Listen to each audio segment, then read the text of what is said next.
नमस्ते बच्चों, नोटबुक में आप सभी का एक बार फिर से स्वागत है। आज हम एक नई कविता के साथ आप सभी के सामने उपस्थित हैं। कविता का शीर्षक है मीरा के पद। कवयित्री मीराबाई ने लोक लाज और कुल की मर्यादा के नाम पर लगाए गए सामाजिक और वैचारिक बंधनों का हमेशा विरोध किया। पहले पद में मीरा ने कृष्ण के प्रति अपनी अनन्यता व्यक्त की है तथा व्यर्थ के कार्यों में व्यस्त लोगों के प्रति दुख प्रकट किया है। दूसरे पद में प्रेम रस में डूबी हुई मीरा सभी रीति रिवाजों और बंधनों से मुक्त होने और गिरधर के स्नेह के कारण अमर होने की बात कर रही हैं। तो आइए कविता को समझने से पहले हम इसके कवि से परिचित होते हैं। मीरा सगुण धारा की महत्वपूर्ण भक्त कवयित्री थीं। कृष्ण की उपासिका होने के कारण इनकी कविता में सगुण भक्ति मुख्य रूप से मौजूद है, लेकिन निर्गुण भक्ति का प्रभाव भी मिलता है। कृष्ण भक्त कवियों में मीराबाई का प्रमुख स्थान है। उनका जन्म 1498 ईस्वी में मारवाड़ रियासत के कुड़की नामक गांव में हुआ। इनका विवाह 12 वर्ष की आयु में चित्तौड़ के राणा सांगा के पुत्र कुंवर भोजराज के साथ हुआ। शादी के 7-8 वर्ष बाद ही इनके पति का देहांत हो गया। इनके मन में बचपन से ही कृष्ण भक्ति की भावना जन्म ले चुकी थी, इसलिए वे कृष्ण को अपना आराध्य और पति मानती रहीं। इन्होंने पर्दा प्रथा का पालन नहीं किया तथा मंदिर में सार्वजनिक रूप से नाचने गाने में कभी हिचक महसूस नहीं की। मीरा सत्संग को ज्ञान प्राप्ति का माध्यम मानती थीं और ज्ञान को मुक्ति का साधन। निंदा से वे कभी विचलित नहीं हुईं। वे उस युग के रूढ़िग्रस्त समाज में स्त्री मुक्ति की आवाज बनकर उभरी। इनकी भाषा मूलतः राजस्थानी है, कहीं कहीं ब्रजभाषा का भी प्रभाव है। कृष्ण के प्रेम की दीवानी मीरा पर सूफियों के प्रभाव को भी देखा जा सकता है।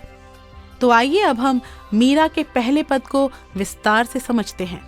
मेरे तो गिरधर गोपाल दूसरो न कोई, जाके सिर मोर मुकुट मेरो पति सोई, छाड़ी दई कुल की कानी कहा करी है कोई, संतन ढिग बैठी बैठी लोक लाज खोई।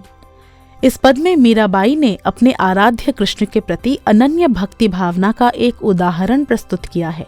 उनके लिए इस संसार में यदि कोई अपना है तो वह श्री कृष्ण ही है। वे दूसरे किसी अन्य व्यक्ति को अपना नहीं मानती हैं।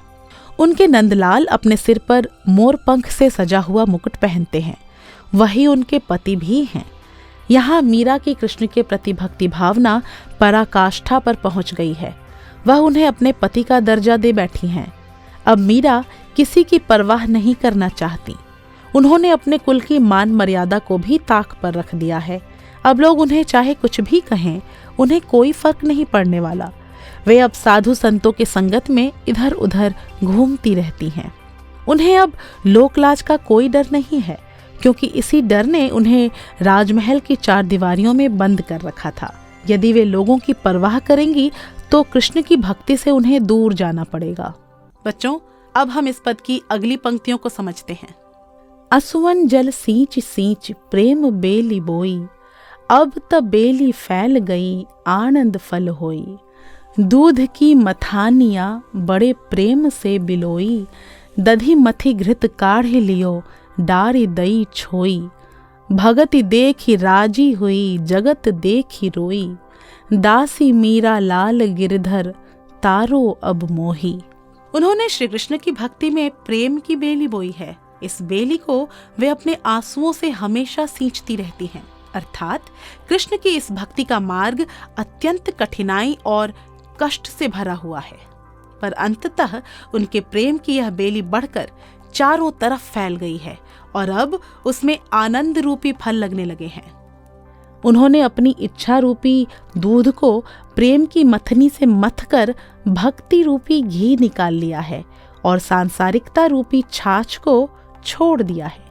मीरा सदा भक्तों को देखकर खुश होती हैं, उनके साथ कहीं भी जाने को तैयार हो जाती हैं, पर संसार के लोगों को देखकर उन्हें रोना आता है, क्योंकि यह संसार अपने स्वार्थ के दलदल में हमेशा फंसा रहता है। मीरा हमेशा अपने गिरधरलाल या श्री कृष्ण की सेविका के रूप में अपना जीवन गुजार देना चाहती हैं। वे कृष्ण से यह प्रार्थना करती हैं कि वे ही अब इस भवसागर से उनका उद्धार करें। अतः हम देखते हैं कि मीरा की यही भक्ति भावना उन्हें हिंदी साहित्य में अन्य कवियों से अलग स्थान पर ला खड़ा करती है। काव्य सौंदर्य। मीरा कृष्ण प्रेम के लिए परिवार या समाज की परवाह नहीं करती। मीरा की कृष्ण के प्रति अनन्यता व समर्पण भाव व्यक्त हुआ है। अनुप्रास अलंकार की छटा है।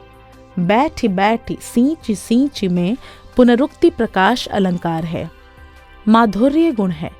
राजस्थानी मिश्रित ब्रजभाषा का सुंदर रूप है। मोर मुकुट प्रेम बेली आणद फल में रूपक अलंकार है। संगीतात्मकता व गेयता है। आइए अब हम मीरा के दूसरे पद को समझते हैं। पग घुंघरू बांधी मीरा नाची, मैं तो मेरे नारायण सू आप ही हो गई साची। लोग कहे मीरा भई बावरी, न्यात कहे कुल नासी। बिस्का प्याला राणा भेज्या, पीवत मीरा हासी। मीरा के प्रभु गिरधर नागर, सहज मिले अविनाशी। अपने दूसरे पद में मीरा कहती हैं कि वे श्री कृष्ण को रिझाने के लिए, उन्हें खुश करने के लिए अपने पैरों में घुंघरू बांध कर नाचेंगी। उनकी भक्ति इतनी पवित्र है कि वे अपने आराध्य श्री कृष्ण के समान खुद भी सच्ची और निष्पाप हो गई हैं। हालांकि यह संसार उन्हें पागल कहता है। लोगों को उनकी भक्ति समझ में नहीं आती है। लोग उनकी इस भक्ति भावना से चिढ़ते भी हैं। उनके सभी नाते रिश्तेदार उन्हें कुलनासी कहते हैं, अर्थात उन लोगों के अनुसार मीरा ने ही अपने कुल और परिवार की मान मर्यादा को मिट्टी में मिलाया। उनकी इस भक्ति भावना तथा साधु संतों की संगत के कारण राणा सांगा ने उन्हें जहर का प्याला लाकर दिया था, पर इस प्याले को पीकर मीरा को कुछ नहीं हुआ। वे मुस्कुराते हुए विष का प्याला पी गईं और अपनी भक्ति में लगातार मग्न रहीं। मीरा का कहना है कि उनके आराध्य श्री कृष्ण ही हैं, जो सहज भक्ति भावना से ही मिलते हैं।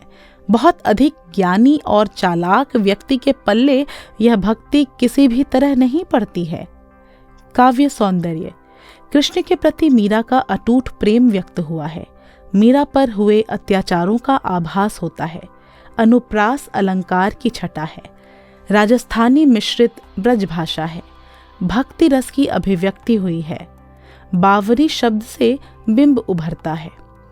तो बच्चों, हम उम्मीद करते हैं कि आपने इस कविता को पूरी तरह से समझा होगा। फिर मिलेंगे एक नए पाठ के वीडियो के साथ। तब तक के लिए विदा लेते हैं।